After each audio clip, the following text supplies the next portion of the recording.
We're recording right now. Hi. Hello. We are in Barnstable today. Yes. It's a lovely day. Thank you for coming all the way. Thank you for the invitation.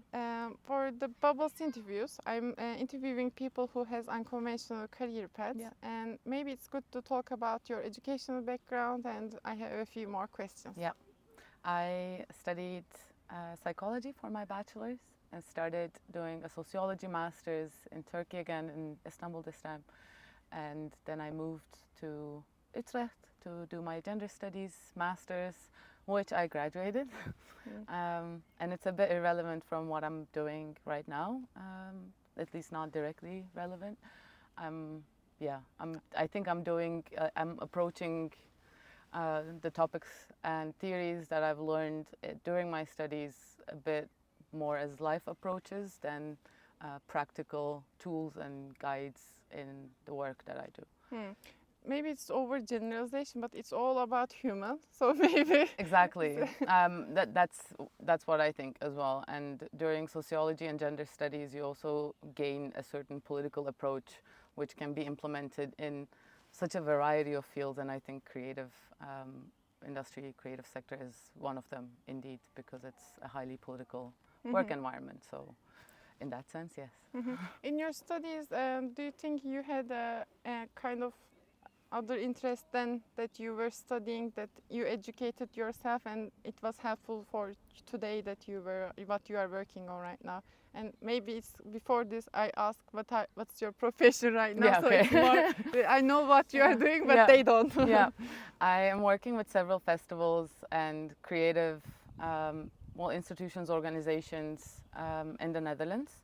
Some of the jobs that I have is mainly producing these events, so organizing, making sure everything is in place, and the event actually takes place.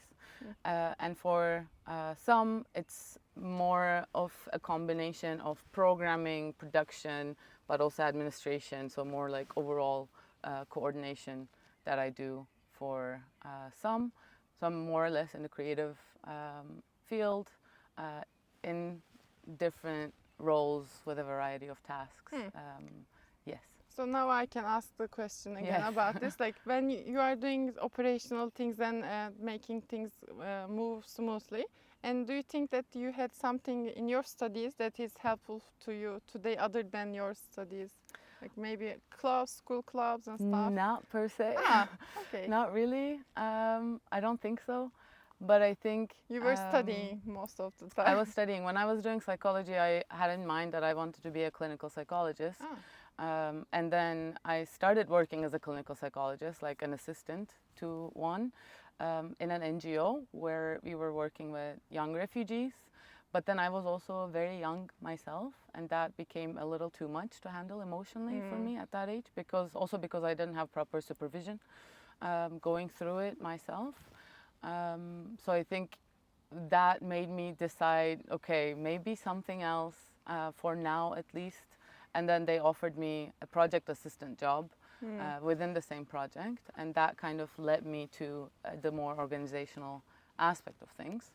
And I am a structured mind. I am good at organizing myself, my life, so that's a skill set I carry within, and it's not something I learned from. I wanted to know, like, sometimes I ask this question because if education gives people enough skills to do, they are doing, but you learned after the school. Okay. I don't think so. For me, education was more a space to learn about things that I'm interested in, learn about theories that I like reading about. But education is such a thing that it kind of opens up a classroom where people who are also interested in similar things gather and they can talk about their ideas.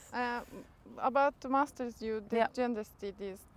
Can we, if maybe people do not know about these masters and what was interesting for you? Yeah, I see it as a combination of things. I think gender studies is a lot of things from like post-colonial studies, media and culture, but also some sociology and philosophy here and there. But its focus is to kind of take these existing theories and twist it in a way that kind of is approachable through a feminist lens, queer lens. So to kind of see the world that we live in, that all these theories have been produced in and for, from a different perspective, like use these tools to create something different kind of as studies, I would say. My focus during the studies was media representation. I have always been interested in cinema, politics of representation, sociology of emotions, and social movements, and yeah, so that was kind of my focus in going into the studies as well. But right now what I do is not that, I have to say. What are you working on right now? Like, what is making you excited about your current things? Yeah, I am very excited about my role at Legasu, which is a music festival in Utrecht. It's a city festival, so it's not your stereotypical, I'll call it, like summer festival where there are like 3 big stages in a park.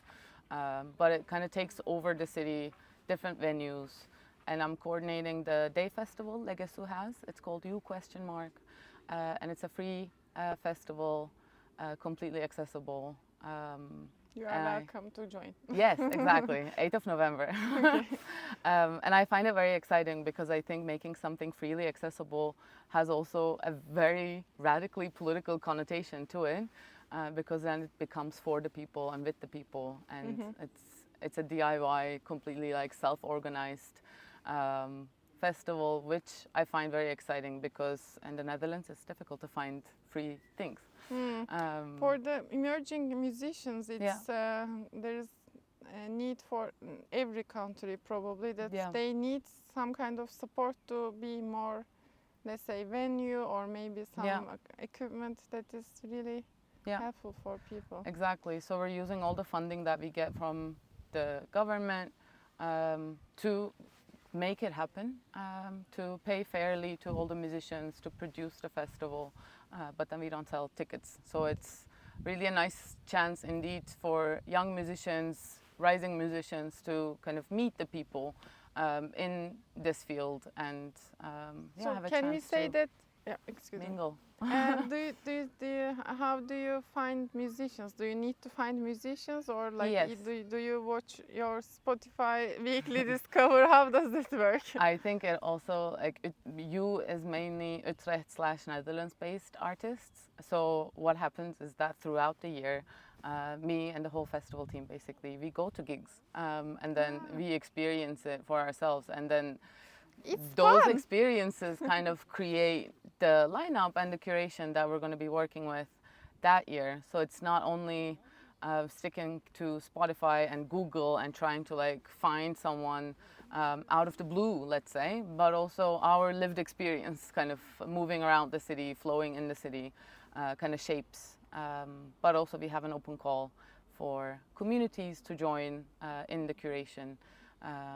I love that you are going behind the screen and going in 3D to enjoy I think that's the way to do it, because it's also, when you listen to something on Spotify, it doesn't always reflect the stage performance. Sometimes stage performance is such a wild, weird, like this explosion of creativity that kind of surpasses what you hear from a studio recording. So I think it's also like there's also something to undiscover there. Maybe I want to ask, this is not around your education or current things, but I want to ask about your music taste. Do you have a favorite local band that you recently meet? I know that you know a lot of people in the A recent discovery I had was actually a colleague of mine has a band. It's a punk band. It's a girl punk band, and they're very angry. You like that? I love that. Yay. I love female rage. I just love seeing it on stage as well, because it's a lot of screaming towards patriarchy and like trying to dismantle certain things within that 1 hour they have on stage, and I find that very powerful. So I think in that sense, it empowers you as well. Exactly. It kind of makes you embrace your own rage, I think, and that's very special. They're called Consensual Peggy, and I think that's a recent discovery, indeed. I want to ask about, from today, what are you building for your future self? Yes. I think still... What Defne wants in the future? Yeah. I think still being a migrant, one major thing that I'm trying to still establish but also sustain is my sense of community, my sense of belonging. And I found it the easiest in the creative field because it's where people are wide open for whatever you might bring new. And that's very special, I think. So in that sense, community is one thing that I really want to keep and continue building for myself. But related to my work, I think more political, radical environments, more radical spaces where we can be weird and It's be okay radical. to be weird. Yeah, exactly. I think we need more spaces like that because it's such a fast-paced, structured world that we kind of lose that weirdness here and there. It's very curated and everything is very representative. That it is. Exactly. We are always happy in the internet. Yeah. Thank you So for in that sharing sense, this. I think it's important to keep it as much as we can freely accessible so everyone can join, because there's this also assumption that the Dutch society has money, but then there are also people who cannot afford to buy a ticket. So I think it's important to work towards including more and more people. Exactly. Maybe their children are not able to afford this, but they have a gift for music and they need to enjoy in the earlier ages. Thank Exactly. you. Yeah. Yes. I want to ask my last question, Yes. and it's maybe you know about this already. Oh, it's I don't. Bubba's interviews. yay. And please take your favorite color. Amazing. And I want to ask my last question while we Yes. are making the bubbles. Bubbles. Amazing. So it's the most fun part. I am in love. Yes. So the Oi. Yeah, we had a visitor. So I asked him, the question is that, what did you want it to be when you grow up? Do you remember your answer when you were a child? I do. I wanted to What is become an author. Good. I'm still very much obsessed with books and literature. So that's What still... kind of author? What kind of books would you write? I read fictional, but lately, doing my master's has also pushed me towards an academic reading practice as well. But I do still very much enjoy poetry and fictional books. That's nice. I think they still create this other possibility for the world that we actually live in. Yeah. Cinema nice. does the same for me. What's your favorite movie? Ooh, that's a difficult question. Okay. That's a bad question. No. Yeah, okay. I will ask better questions in the future when we watch this in 10 years. I think one movie that changed my life was Lola and Billy the Kid. It's a movie about a trans person living in Germany. So all these minority identities kind of intermingle because you're a foreigner, you are trans, and even within the trans community, you are the other. So there are layered othernesses to the experience of being yourself, basically. And for me, I watched that movie right before coming to the Netherlands, so that's also partly why it was eye-opening. But also because I wrote my application text for the master's on that movie. So I think in that sense it changed my life because that's the movie that started my life in the Netherlands. It's personal. Personal. Indeed. Yeah. Thank you of for course. sharing this. Bye bye.